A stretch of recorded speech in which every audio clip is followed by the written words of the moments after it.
Hello, everyone. Welcome back to Inside ESG. I'm Doron, and if you've been following along, you know this is the space where we meet with leaders in sustainability from all over the world. Today, I'm joined by someone who has been at the center of turning sustainability into action long before it became a thing or it had a name. Jerry Tinianow, founder of Western Urban Sustainability Advisors, a former chief sustainability officer for the city and county of Denver, and a leader who has worked with governments, NGOs, and businesses on climate and urban sustainability. Jerry has a clear point of view that not always heard. Reporting has its place, but what matters is action. And that's exactly what we're going to dig in today. Hi, Jerry. How are you? I'm great, Doron. I hope you're doing well. I am, and thank you so much for joining us today. It's my pleasure. Welcome to Denver, everybody. Thank you, and I love your background. So as I said, I mentioned, thank you for joining us today. If I can jump right in, I can say you've been shaping sustainability agendas for decades, from city halls to boardrooms. Can you start by sharing a bit about your journey and what keeps you pushing for impact in the space? Sure. My career has been both long and unconventional for a sustainability professional. When I say long, I became a very political student in high school. And this is during the first Nixon administration. So that was a long time ago. I was very political. I worked for my congressman in his local office in the summers and in his DC office in winter vacations. I chose my college, George Washington University, based on one thing. It was the closest college in the United States to Capitol Hill. And I wanted to work on Capitol Hill throughout college. I was fortunate enough to do so. I linked up my sophomore year with a young freshman congressman from Montana named Max Baucus. And I asked him, what did he want me to work on? And he said, I want you to work on, the term back then was alternative energy, which was mostly solar, forestry, agriculture, the food system, local economic issues. And I was on his staff for 4 years. I went to law school. I clerked for the Sierra Club Legal Defense Fund. And then my career split into three parts. First part, I was a trial lawyer for over 20 years, but I did sustainability as a volunteer with various organizations like the Sierra Club, where I was a national officer. Then I was in the work of habitat and wildlife conservation as the state director for the National Audubon Society in Ohio. And finally, I went into sustainability. I was brought to Denver to be the city's first chief sustainability officer. And I also started my company after I was done with that, West Urb, which basically advises other local governments on these things. And in terms of what drives me throughout to pursue these things, because it was never planned. I never had a plan to be a sustainability professional. I didn't get a degree. I didn't get a certificate. Everything I know about this is self-taught. But I grew up in Cleveland, Ohio, which was one of the most polluted cities in the world, really. And we saw horrible things when I was a child. Our river caught on fire. Our air was horrible. And over my lifetime, it has improved so much that I have been driven both by the successes that we've seen. I know the work we do matters and that it helps, and also because I don't ever want to go back to that. So those are really the driving forces in my life. Amazing. We got ahead of ourselves. We'll talk more about the drivers later, and this is super interesting. And I always like to ask my guests about their journey, and it's really interesting. And by the way, in many cases, it's not through a specific study. I don't remember when they started to offer degrees in sustainability, but it sounds like you actually did sustainability as it has many forms and parts to it as you started your career. And I think it's interesting that you started with working with a politician. I think we can learn a lot about that, and I think more people should look into that. As I hear sometimes people say they're not looking to go into politics, so they don't want to touch politics. But I think politics is everywhere and everything is political. In my personal point of view, not everyone is comfortable with that, but I think that experience gives you a lot. And actually, as you said, you didn't mean to, but that brought you into sustainability earlier than intended. Yeah, that's true. Now, actually, my family, in the current vernacular of sustainability, my family has been working in this area for over 100 years. My grandfather started out as an immigrant in Ohio in 1913. He and his brother got a mule and a cart, and they went around the countryside collecting scrap metal and taking it to foundries.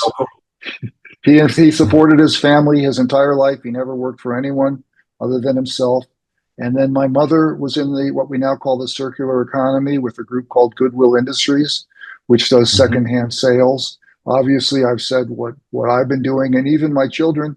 One of them was the director of operations for the bike share in Columbus, Ohio, and the other handled marketing for what's called a maker space, also in Columbus, Ohio, called the Idea Foundry.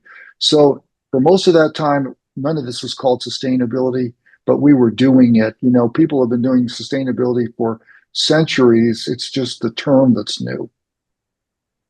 Yeah, absolutely. I mean, some of it is innovative, but some of it we're looking for.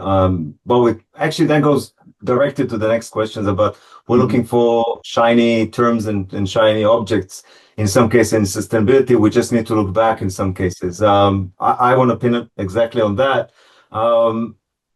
We can say that the corporate world, in many cases, has become obsessed, I would say, with ratings and following shiny certifications, but not always do we see alignment between reporting and action, which is talked about impact in your introduction. You personally argued recently that this is the wrong center of gravity, that action should matter more than reporting. Why do you think we've lost the plot, and how should we look at it in the near future? And if you can, even further than that, but let's start with the near future. Well, reporting is good. I mean, I'm glad that we are doing reporting, and you can tell how important reporting is by what enemies it has made. And its biggest enemy is President Trump, and he is doing everything he can to shut down data collecting, scientific method, reporting. He's even trying to wash words, out of the federal vocabulary, like climate change and clean energy. And so you can kind of tell the importance of reporting by the enemies it's made. So we should be doing it. But at the same time, there's an old adage you may have heard, which is just because you're weighing the pig doesn't mean the pig is getting bigger. And so what that says is reporting is or should be the starting point of sustainability action. And too often it can be the ending point. And so my criticism is not about reporting itself so much as the failure to follow up the reporting with actions.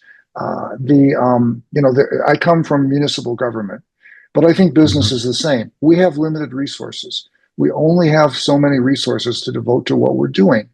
And when we're spending money and time on reporting, that's less money and time that's available to implement solutions. So I think what businesses should be doing is looking for the balance between reporting and action, and rather than just stopping, when the report comes out. The good news is that reporting at least could motivate action, because you have to do another report. You have to have something substantive to report. So it's not that we shouldn't be doing the reporting, it's just we need that balance between reporting and action. I agree. And by the way, as someone whose life is, as a lot of what we do is around reporting, but we come to that from a different aspect than a few others, I would say, is these two things to reporting. One is it gives you a benchmark, so the next report should be better than the previous one, and this is something you do need to use.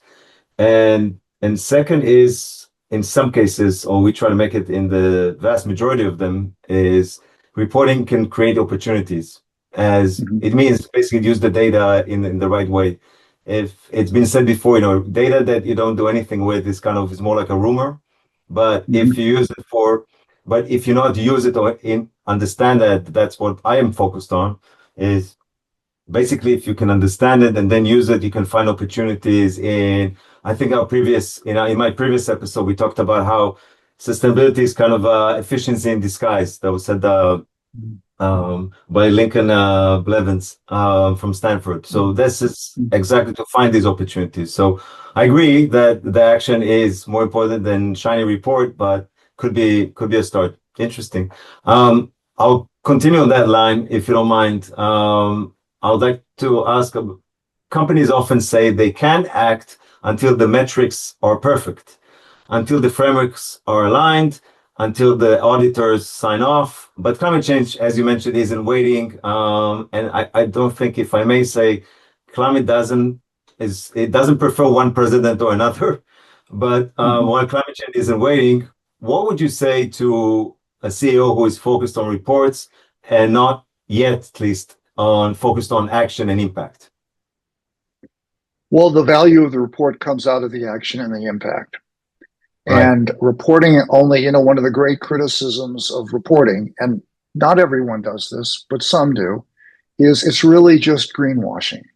Yes, there's you're giving a report and it sounds good and it's very nice and so forth, but it's just greenwashing. And the outside world is ever more sophisticated, and greenwashing as such really can't hide the way perhaps it used to be able to hide. A great example of this is a lawsuit that's pending in the United States right now against Delta Airlines.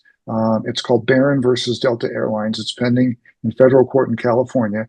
And it's a group who have challenged the claim that Delta said it was the first carbon neutral airline. And that basically they were doing it, according to the lawsuit, using carbon offset credits that were not really substantive. And so this case has been going on for 2 years. There's a motion to dismiss. It has a lot more to go. But the fact that we are starting to see lawsuits against companies that aren't reporting properly indicates that the people are on the outside are taking it seriously. And that's why it's really vital to not stop with the reporting, because if you just stop with the reporting, and you aren't really doing the substantive work to show those improvements by those benchmarks, you may end up in court like Delta Airlines. Well, I think that also relates. I think we'll see, I don't know about lawsuits, but we'll see more attention to that. In January, if nothing changes, the California state has new laws in terms of environmental reporting coming out from a certain amount of revenue for companies in terms of ESG reporting, and second, also for climate risks. From I think it's about $500 million of annual revenue for reporting climate risks, and then for more detailed environmental reporting from over $1 billion of annual. And I think these other states, everyone was looking to see what California will do, and I think it's supposed to be followed by a few other states at first. So it's not always just about what's happening on the federal level. It's also on the state level, which is interesting. Right. And investors are driving a lot of this. And also Yeah. insurance companies, Absolutely. when people say, is climate change real? I said, well, don't accept my word. Just look at your insurance premium and ask your insurance company, why your property losses are going up so high. Oh, no, for sure. In Florida, look at the numbers of insurance premium. It's going over, I think, hundreds of percent up in the last 2 years. If you can even get insurance, there. But what that means, though, Doron, is it's also up to us.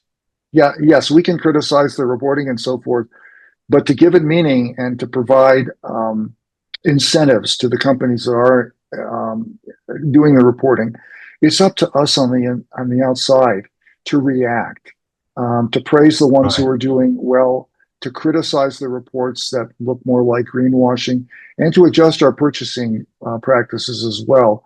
And so it really is, there's two parties here. There's the reporting company, but there's also the audience outside, and both have an important responsibility to use reporting to drive sustainability forward. No, that's very accurate. I think on how we act as civilians or as people who with purchase power, that's very important. And second is we can show the good. By the way, we do that with companies we work with. Some of them do really good work, and the reporting is actually an opportunity to show how good they are. Mhm. Whether they're manufacturing companies, software companies. Some of them take big efforts and it's not always seen and it's worth their while. As you said, both it's on birth, obviously better for the world or for the country, but second is investors love it. Mhm. There's some index funds that that the first barrier is what is said on your ESG report and you get a scoring by that. So that's something that is definitely out there. And the combination Can I between give a that, sorry, go ahead. can I give a personal example of how that works? Always. So I pay attention to the reporting, and a few years Yeah. ago, about 3 years ago, I invested in a company in the United States that manufactures school buses. And I knew they were Okay. going into electric school buses. The company's called Bluebird. And I bought Bluebird 3 years ago at $12.50. Yesterday, it was above $60 in 3 years. Okay. So obviously, paying attention to the future environmental plans of that company and their commitment to transforming school transportation into electric wasn't just good for the environment; it was good for my pocketbook. And those are the stories that, when I say we on the outside need to be telling the stories, those are the Right. stories we need to tell to show people what the value of this reporting can be. Amazing. So we also got some investing advice for free, which I think is another benefit from this podcast. I love Yeah. it. We'll have to put a disclaimer about any advice on stocks we buy, but that's a whole different, again, talk about compliance. But that's great. I mean, that's a great example. Um, Moving into parts of your career, I would say you worked with cities, and we've talked prior to this episode between ourselves why cities Mhm. can't solve climate change alone. Who are the immediate allies for cities, and how can they work together? I really liked our previous conversation. I would like to reenact that Mhm. here. Give us more about that.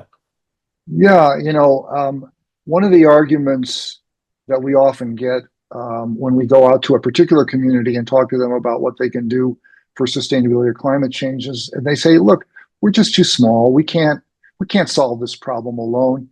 Sometimes I call that the China or India argument. We are attacked. They said, "Well, we can do this, but China is going to build coal plants, or India is going to do this, and we can't do it." And they're correct. Because we can't solve these problems in isolation.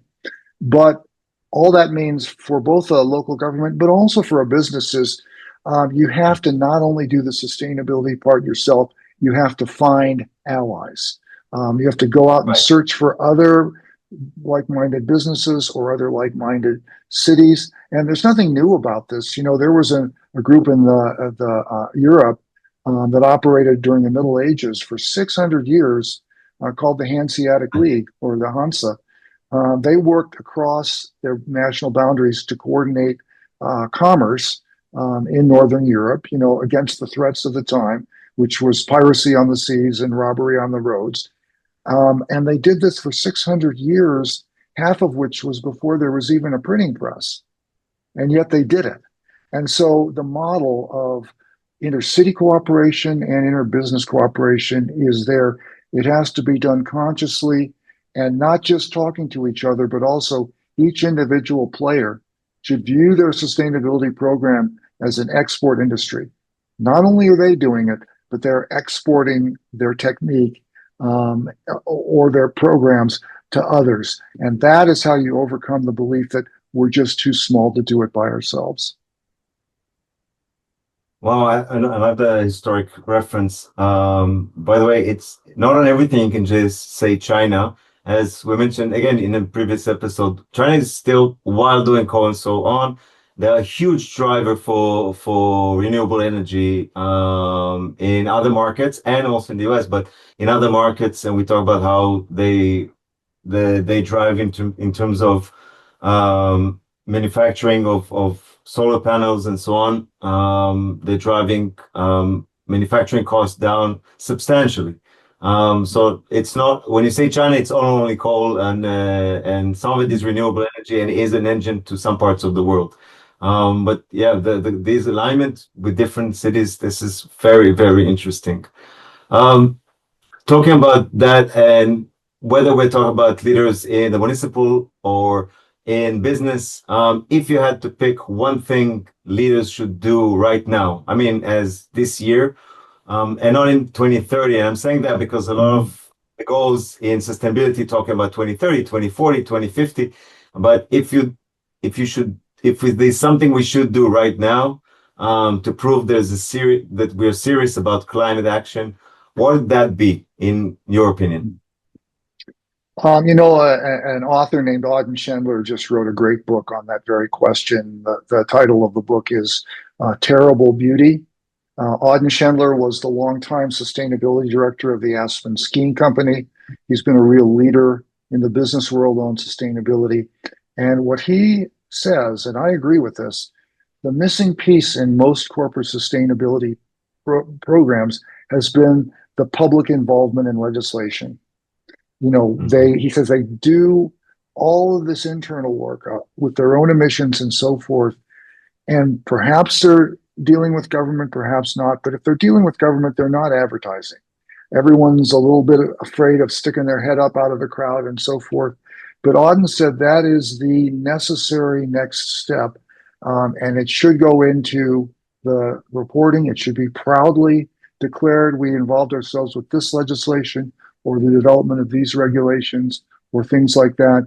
That is really the missing piece. In fact, Auden even said in the book, if you have a chance to read it, he said, if I was an oil company and I was trying to decide how I would like corporations to involve themselves in sustainability, it would actually be much the way they are doing it, just looking internally, but not competing with us in the political world, in the policy world.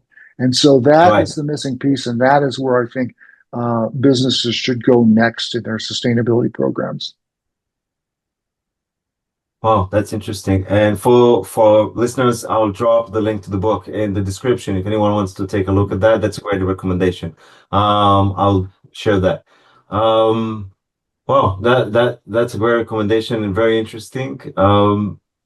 Moving forward, and it's kind of a question I ask all I would say, sorry, this is a question I ask all of my guests. Where do you find today motivation to keep on the work and drive sustainability forward? I mean, I'm asking about what are the drivers you see forward, both for yourself, and if you can talk about kind of the next generation as we try to inspire younger people going into the workforce or taking a role in sustainability. This is where it's an advantage to be old. This is where it's an advantage to doing this for over 50 years now, because I've seen the whole cycle of, the ups and downs of environmental protection and the I've seen the 2 steps forward and I've seen the 1 step back and so forth.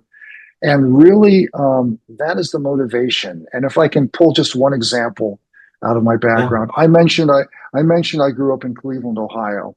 And when I was in high school, pollution had gotten so bad in our area that our entire state only had 4 pairs of bald eagles nesting. This had been a wild area, when Europeans settled our continent. But by 1970, there were only 4 pair of bald eagles. Well, we worked on regulating water, restoring our forests, restoring our air, removing pesticides and so forth. And at the most recent report, there were over 1,000 pair of nesting bald eagles in the state of Ohio. So I've lived long enough and I've been involved long enough to see it really works. It can really work, but you have to do it long term. You have to do it persistently. You cannot give up when there are setbacks. And if you stick it out and if you keep doing it, it will produce the results that I think we all want.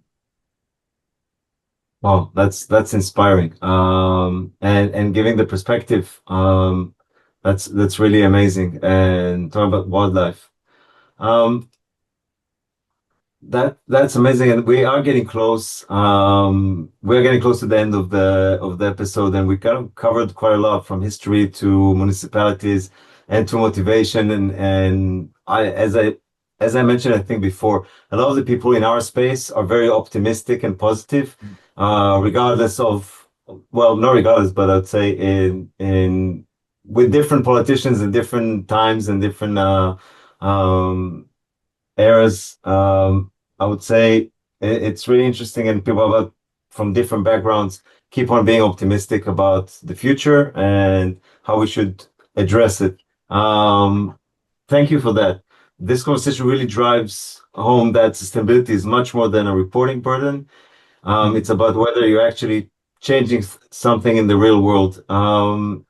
Jerry, is there anything you'd like to add before we kind of wrap it up? Yeah, I think there's one piece of advice I would leave people with, Yeah. and that is don't get discouraged. Um, you may be new to the game, and you may say, well, there's other companies that have been doing this for so long, and what can we really accomplish?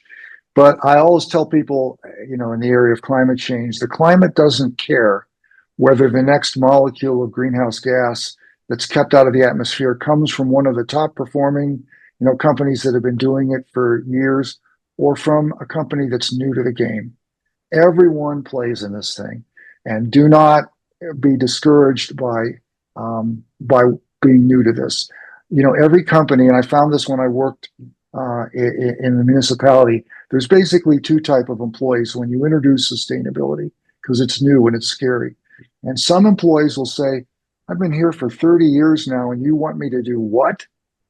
And there's going to be internal resistance. But there's other employees who say, I've been here for 30 years, and I'm finally going to get a chance to do something meaningful. So I advise every locality and every business, look for the second set of people and elevate them and listen to them and empower them, because that's how you will succeed. I totally agree with that. I love that. And, I have some experience working with different municipalities across the country. You need to find the right partners. And the good news is there's quite a lot of them. We found ones in previous companies doing that with on the West Coast and the East Coast in other parts of the country. These good people and people who are looking to make an impact. So we definitely should. Maybe that should be the next startup. How do you identify these people as fast as you can and make them your allies? But until that, we'll have to be based on our own judgment, which seems that you've done that really well across the years. Again, thank you so much for joining us today. If I may say, if anyone wants to reach out to Jerry, you can find him on LinkedIn or reach out through the westherb.com website. I'll leave the details in the description. And this is all we have time for today with Inside ESG. Again, I'm Doron Gez. Thank you so much for being with us, and we'd love to see you in the next episode. You can follow Inside ESG on Spotify and YouTube. And for more information, you can go to the7e.com. Thank you. Thank you, Doran. Good luck to everyone, and be strong. Thank you.